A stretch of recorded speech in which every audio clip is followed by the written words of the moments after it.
জনিয়াত FPOৰ উদ্যোগত কৃষকৰ মাজত সজাগতা সভা।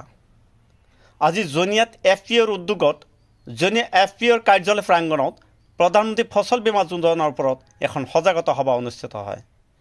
FPOৰ সম্পাদক জ্যোতিময় চৰকাৰে আঁত ধৰা সভাত SBIৰ বিজিত দাস, দীপাংকৰ শৰ্মা উপস্থিত থাকে। প্ৰায় শতাধিক কৃষক উপস্থিত থকা সভাত SBIৰ বিষয়াই প্ৰধানমন্ত্ৰী ফচল বীমা কি, ইয়াৰ জৰিয়তে কৃষকসকলে কিদৰে উপকৃত হ'ব পাৰে সেই সম্পৰ্কে বুজাই কয়। ইয়াৰ দ্বাৰা কৃষকসকল যথেষ্ট উপকৃত হ'ব বুলিও ধাৰণা কৰা হৈছে। উক্ত বীমাকৰণত সকলো কৃষকক অন্তৰ্ভুক্ত হ'বলৈ সভাপতি ছাদ আক্কাছ আলী আৰু উপসভাপতি ৰহমান খন্দকাৰে আহ্বান জনাইছে। আজিৰ আমাৰ যিটো প্ৰধানমন্ত্ৰী ফচল বীমা যোজনা চলি আছে ৰবি 2024-25 তাতে আজি জনিয়া জিপিত FPCৰ আণ্ডাৰত এখন এৱাৰনেছ প্ৰগ্ৰেম ইয়াতে অনুষ্ঠিত কৰিলে, য'ত আমাৰ আজি SBI ফালৰ পৰা SBI জেনেৰেলৰ ফালৰ পৰা উপস্থিত থাকি মই এই বীমা যোজনাৰ সম্পৰ্কে খেতিয়কসকলক অৱগত কৰাই দিওঁ, ইয়াৰ লাভালাভৰ সম্পৰ্কে খেতিয়কসকলক ভালদৰে বুজাই দিওঁ, লগতে খেতিয়কসকলক এই বীমা যোজনাৰ সৈতে অন্তৰ্ভুক্ত কৰিবলৈ মই অনুৰোধ কৰিছোঁ।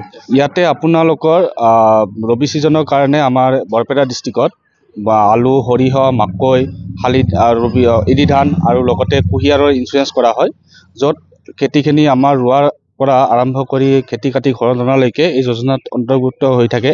য'ত কিবা খেতিখিনি যদি প্ৰাকৃতিক দুৰ্যোগত নষ্ট হয়, তেতিয়া খেতিয়কসকলে ইয়াত এটা উচিত পৰিমাণৰ ক্ষতিপূৰণ লাভ কৰে। তাৰ কাৰণে খেতিয়কসকলে এই যোজনাত অন্তৰ্ভুক্ত হ'বলৈ তেখেতসকলৰ নিজৰ মাটি বা আধি কৰি থকা মাটিৰ লগতে আধাৰ কাৰ্ড, বেংক পাছবুক এইবোৰ লৈ আৰু এটা ন্যূনতম প্ৰিমিয়াম হাৰ আছে যিটো 100 টকা, সেই 100 টকা লৈ পিনে এই ইঞ্চুৰেঞ্চটো কোনোবা CSC চেণ্টাৰ নহ'লে আমাৰ SBI জেনেৰেলৰ যিসকল বিষয়ববীয়া আছে তেখেতসকলৰ ওচৰত আহিলে কৰিব পাৰিব।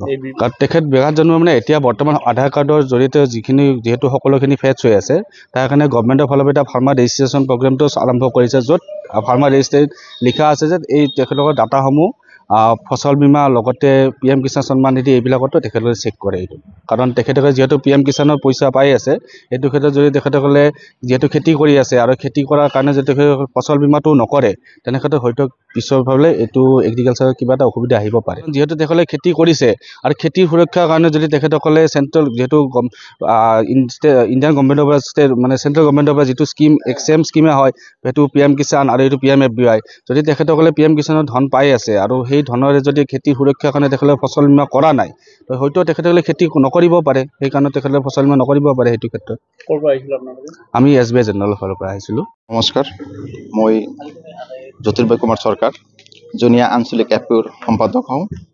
আমাৰ আজি প্ৰধানমন্ত্ৰী ফচল বীমা যোজনাৰ যিটো লাভ, এইটো কৰিলে আমাৰ কি হ'ব, তো সেই বিষয়ে আমাৰ এগ্ৰিকালচাৰৰ পৰা আহিছে, লগতে SBIৰ পৰাও আমাৰ আহিছে। ইয়াতে কৃষকসকলক ভালকৈ বুজাই দিলে আমাৰ বীমাটো কৰিলে কেনেকুৱা লাভ হ'ব। আমাৰ জনিয়া আঞ্চলিক FPO ফাৰ্মাৰ প্ৰডিউচাৰ অৰ্গেনাইজেশ্যন নাই, ইয়াতেতো আমাৰ এগ্ৰিকালচাৰৰ পৰা দিছে, মানে CSCৰ পৰা কৰিব পাৰিব, অথবা আমাৰ লগত যোগাযোগ কৰিলেও আমিও কৰি দিব পাৰিম।